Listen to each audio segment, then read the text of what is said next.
मनुष्य जेतेबेले जन्म हुए निश्वास रहुची नाम रहुनी किंतु जेबे मनुष्य मरी जाए निश्वास रहुनी नाम रहुची।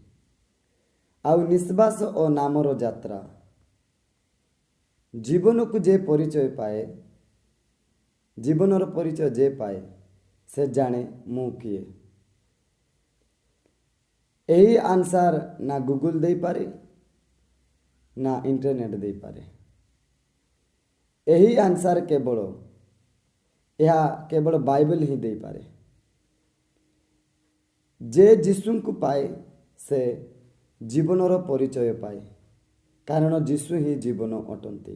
प्रथम जोहन 5:12 लिखागला जे पुत्र को पाई अच्छी से जीवन पाई अच्छी जे पुत्र को पाई नहीं से जीवन ही पाई नहीं।